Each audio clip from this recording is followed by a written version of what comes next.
Hello दोस्तों, स्वागत है आपका फ्लेक्सिबल लर्निंग क्लासेस में। और हम आज केमिस्ट्री का चैप्टर स्टार्ट कर रहे हैं। केमिस्ट्री का फर्स्ट चैप्टर है ये, क्लास 12th की केमिस्ट्री का, और चैप्टर का नाम है सोल्यूशन।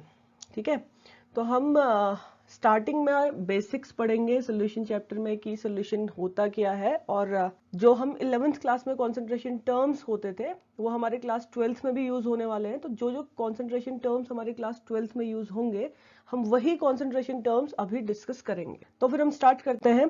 तो हमारा फर्स्ट जो टॉपिक रहेगा वो है कि सोल्यूशन जो है वो होता क्या है। जो सोल्यूशन है उसको हम कैसे डिफाइन करेंगे। आज से पहले अभी तक हम पढ़ते आ रहे हैं कि सोल्यूशन जो है वो दो कंपोनेंट से मिलके बनता है। एक होता है सोल्यूट और दूसरा होता है सॉल्वेंट, है ना।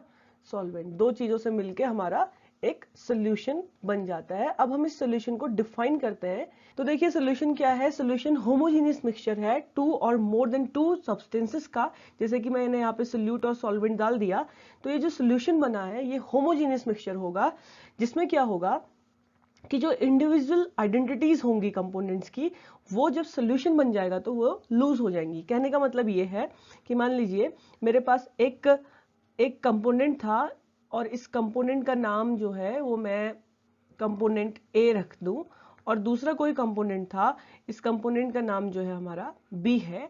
ये दो अलग अलग कंपोनेंट्स हैं। ठीक है, ये कोई अलग अलग कंपोनेंट्स हैं। मान लीजिए ये शुगर है, अगर ये शुगर है तो दूसरा वाला वाटर है। तो हम क्या करेंगे, जब इस शुगर को वाटर में मिक्स करेंगे तो हमारा क्या बन जाएगा, हमारा सोल्यूशन बन जाएगा। किसका सोल्यूशन बन जाएगा, शुगर एंड वाटर, है ना। तो ये क्या बन गया, आपका सोल्यूशन बन गया। तो सोल्यूशन क्या है, होमोजीनियस मिक्सचर है। मतलब कि जो यहाँ पे शुगर वाटर का सोल्यूशन बनेगा ये होमोजीनियस होना चाहिए, मतलब कि इसकी फेज सेम होनी चाहिए। यहाँ पे जो फेज इस सोल्यूशन की होगी वही फेज यहाँ भी होनी चाहिए, पहली चीज। ठीक है, तो सोल्यूशन क्या है, ए और बी को मिक्स करने के बाद एक न्यू चीज बनी है, उसको हम सोल्यूशन बोलेंगे। जो कि क्या होना चाहिए, होमोजीनियस होना चाहिए, फेज सेम होनी चाहिए। इसके अलावा जब ये सोल्यूशन बन जाता है, ये ए एंड बी से जो सोल्यूशन बना है, ये ए और बी जो पहले आइडेंटिटीज रखते थे, जो इनकी आइडेंटिटीज पहले रही होंगी कि ए है और बी बी है, यानी कि शुगर शुगर है और वाटर वाटर है, और जब ये दोनों मिक्स हो गए तो ये अपनी इंडिविजुअल आइडेंटिटीज को इस सोल्यूशन के अंदर नहीं रखते हैं। ठीक है, इसीलिए हमने ये लिखा हुआ है कि विच लूज देयर इंडिविजुअल आइडेंटिटीज। और उसके बाद जो भी सोल्यूशन बनता है हम इसे simple physical method of separation से सेपरेट नहीं कर सकते हैं। मतलब कि जब एक सोल्यूशन बन जाता है तो आप ए एंड बी को नॉर्मल मेथड्स जो होती हैं उनसे सेपरेट नहीं कर सकते हैं।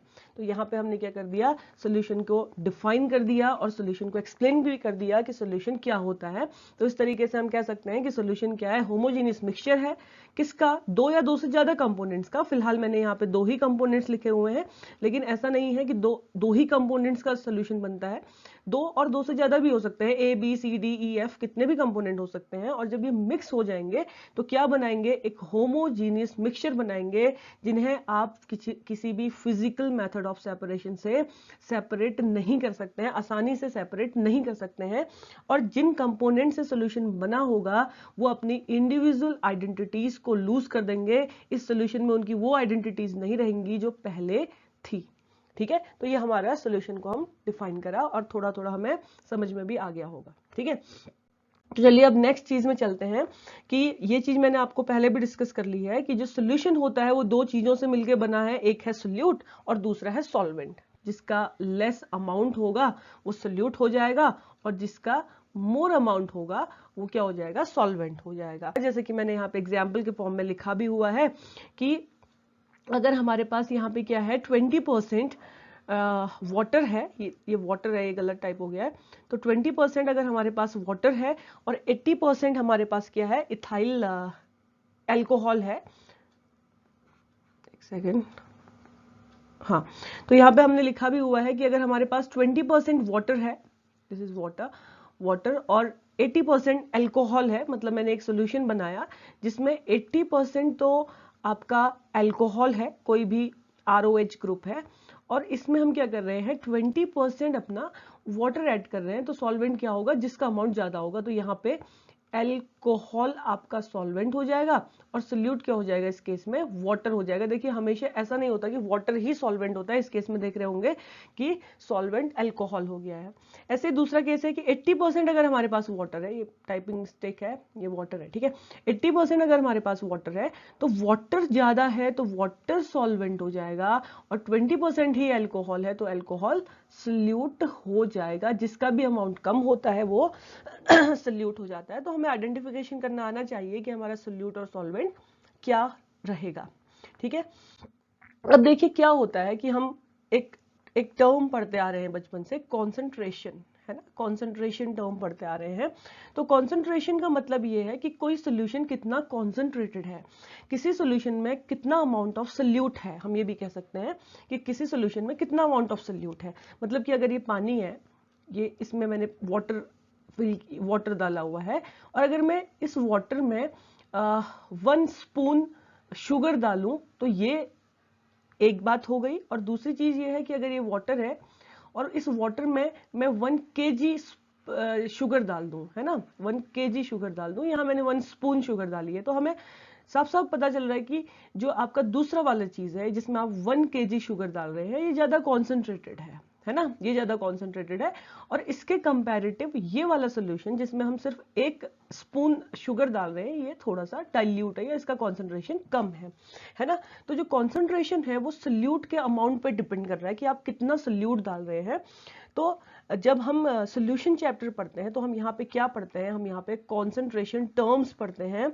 बहुत सारी कॉन्सेंट्रेशन टर्म्स हैं लेकिन हमें कुछ ही कॉन्सेंट्रेशन टर्म्स पढ़नी है जो हमारे सिलेबस में अभी क्लास 12th में है। इससे पहले कॉन्सेंट्रेशन टर्म्स हम क्लास 11th में सारी की सारी पढ़ चुके होते हैं, ठीक है। तो कॉन्सेंट्रेशन टर्म क्लास 12th के हिसाब से ही हम पढ़ने वाले हैं। और फिलहाल यहाँ पे मैं मैक्सिमम कॉन्सेंट्रेशन टर्म्स आपके लिए लिख देने वाली हूँ, लेकिन हम इनमें से कुछ ही कॉन्सेंट्रेशन टर्म्स पढ़ेंगे जो हम यहाँ पे डिस्कस करने वाले हैं, ठीक है। तो जो कॉन्सेंट्रेशन टर्म है वो 2 टाइप से हम उसको कैटेगराइज करते हैं। एक कॉन्सेंट्रेशन टर्म होती है वॉल्यूम रिलेटेड और दूसरी वाली कॉन्सेंट्रेशन टर्म्स होती हैं मास रिलेटेड। वॉल्यूम रिलेटेड जो कॉन्सेंट्रेशन टर्म्स हैं उसको हम टेम्परेचर डिपेंडेंट भी कहते हैं, और जो मास रिलेटेड कॉन्सेंट्रेशन टर्म्स होती है वो टेम्परेचर से उसको कोई फर्क नहीं पड़ता, वो टेम्परेचर इंडिपेंडेंट होती हैं, ठीक है। तो जो वॉल्यूम रिलेटेड कॉन्सेंट्रेशन टर्म हमें पढ़नी है उसमें हमने पढ़ना है वेट बाय वॉल्यूम परसेंटेज। दूसरा जो हमारा वॉल्यूम रिलेटेड कॉन्सेंट्रेशन टर्म आएगी वो आएगी मोलैरिटी, मोलैरिटी, ठीक है। तीसरी जो हमारी वॉल्यूम रिलेटेड कॉन्सेंट्रेशन टर्म आएगी वे वॉल्यूम बाय वॉल्यूम परसेंटेज, ठीक है, volume by volume percentage. Number 1 हमने वेट बाय वेट परसेंटेज लिखा है, दूसरा नंबर हम वॉल्यूम बाय वॉल्यूम परसेंटेज को दे देते हैं, थर्ड नंबर हमारा है मोलैरिटी, ठीक है, और लास्ट हमारी है नॉर्मैलिटी, नॉर्मैलिटी। तो ये हमारी वॉल्यूम रिलेटेड कॉन्सेंट्रेशन टर्म है। मोलैरिटी को हम कैपिटल M से रिप्रेजेंट करते हैं और नॉर्मैलिटी को हम कैपिटल N से रिप्रेजेंट करते हैं, ठीक है। इसके बाद हमारी है मास रिलेटेड कॉन्सेंट्रेशन टर्म्स, कौन कौन सी हैं, तो वेट बाय वेट परसेंटेज, ठीक है। इसके अलावा सेकंड नंबर पे हमारी आती है मोल फ्रैक्शन। मोल फ्रैक्शन को हम रिप्रेजेंट करते हैं काई, चाई या फिर ईटा, जो भी आप इसे कहना चाहें, ठीक है। ये x बनाए हैं और इसको थोड़ा सा इस तरीके से लिख दिया, इसको काई, चाई, ईटा या नीटा भी कहते हैं, ठीक। तो थर्ड हमारा है मोलैलिटी, मोलैलिटी, ठीक है। एक है मोलैरिटी और दूसरा जो है ये चीज जो है वो मोलैलिटी है, जिसे हम स्मॉल m से रिप्रेजेंट करते हैं। ये मास रिलेटेड कॉन्सेंट्रेशन टर्म होता है। और चौथा लिख लेते हैं पार्ट पर मिलियन, ठीक है। अब इसमें से हमें क्लास 12th के लिए क्या पढ़ना है ये मैं आपको बता दूं। ये वाला टर्म यानी कि मोलैरिटी हमें अच्छे से आना चाहिए। दूसरा हमें मोल फ्रैक्शन के बारे में सब कुछ पता होना चाहिए कि मोल फ्रैक्शन कैसे निकाला जाता है। तीसरा हमें पता होना चाहिए मोलैलिटी, मोलैलिटी। ये 3 टर्म्स जो हैं कौन कौन से, आपका मोलैरिटी, मोल फ्रैक्शन और मोलैलिटी, ठीक है। ये 3 टर्म्स जो है हमारे क्लास 12th के लिए बहुत बहुत ज्यादा जरूरी हैं। ये नहीं आएंगे तो हमें सोल्यूशन चैप्टर नहीं आने वाला है। अच्छा, इनसे पहले अगर हमें मोलैलिटी सीखना है कि मोलैलिटी क्या होता है, मोल फ्रैक्शन क्या होता है और मोलैलिटी क्या होता है, ये 3 टर्म सीखने हैं तो हमें पता होना चाहिए कि वेट बाय वॉल्यूम कैसे निकाला जाता है या इससे क्या हम समझते हैं, वेट बाय वेट से हम क्या समझते हैं और वॉल्यूम बाय वॉल्यूम से हम क्या समझते हैं। तो हमारा जो अगला वीडियो बनेगा वो इस पे बनेगा कि हमारे कंसंट्रेशन टर्म्स जो हमने यहाँ लिखे हैं, इनमें से जिनमें मैंने टिक मार्क किया है, डिटेल में पढ़ने वाले हैं। ठीक है, तो ये कंसंट्रेशन टर्म्स तक था, ये सिंपल जनरल इंट्रोडक्शन था सॉल्यूशन चैप्टर का। और मेन पार्ट जो है हमारा नेक्स्ट वीडियो में यहाँ से स्टार्ट होगा, कंसंट्रेशन टर्म्स कौन कौन सी हैं और इसे कैसे कैलकुलेट किया जाता है। आज के लिए इतना ही। Thank you so much.